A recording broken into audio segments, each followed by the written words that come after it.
Hi, NCRT, Grade 11, Chapter 3, Periodic Classification of Elements. Book back exercise பார்க்க போறோம். Question number 3.1. What is the basic theme of organization in the periodic table? So periodic டேபிளில் நம்ம என்ன பண்ணியிருக்கோம் அப்படின்னா எலமெண்ட்ஸை வந்து organise பண்ணியிருக்கோம் இல்லையா? ஸோ அதோடைய பேசிக் தீம் என்ன? ஏன் எலமெண்ட்டை ஆர்கனைஸ் பண்ணியிருக்கோம் அப்படின்றது தான் கொஷின். ரைட்?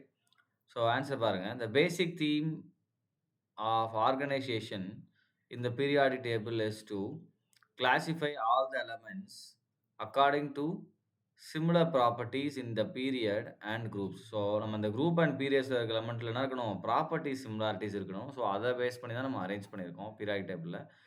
ஸோ அதே மாதிரி this arrangement makes the study of element and their compound simple and systematic. So இந்த மாதிரி அரேஞ்ச் பண்ண மூலமாக என்ன ஆகும்னா, நமக்கு இந்த காம்பவுண்டுடைய ப்ராப்பர்ட்டிஸை தனித்தனியாக படிக்கணும்னு தேவையில்ல.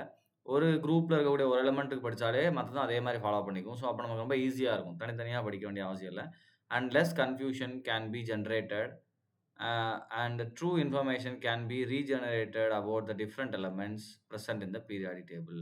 ஸோ அப்போ கவனிங்க, ஒரு எலமெண்ட்டை வச்சு என்ன பண்ணிக்கலாம், நம்ம அது கீழே இருக்கக்கூடிய மற்ற எலமெண்ட்ஸுக்கான ட்ரூ இன்ஃபர்மேஷனை நம்ம ரீஜென்ரேட் பண்ண முடியும். ஸோ இதுதான் முக்கியமான பாயிண்ட்டு. இதுதானது the basic theme of organisation தான் பீரியாடிக் டேபிள். அப்போ என்ன பண்ணுறோம், எலமெண்ட்ஸை நம்ம மனப்பாடம் தான் பண்ணணும்னு நினச்சிருந்தோம் அப்படின்னா என்ன பண்ணலாம், வரிசையாக எழுதிருக்கலாம். அது ஏன் ஒரு பர்டிகுலர் ஷேப்பில் அரேஞ்ச் பண்ணுறோம் அப்படின்னா, பீரியட்ஸ் குரூப்னு அரேஞ்ச் பண்ணுற காரணம் அதை சிமிலாரிட்டிஸை வச்சு அதை ஈஸியாக அண்டர்ஸ்டாண்ட் பண்ணுறது தான். ரைட்? இது ஒன் வேர்டில் சொல்லலாம். இது அதுக்கான ஆன்சர். தேங்க்யூ.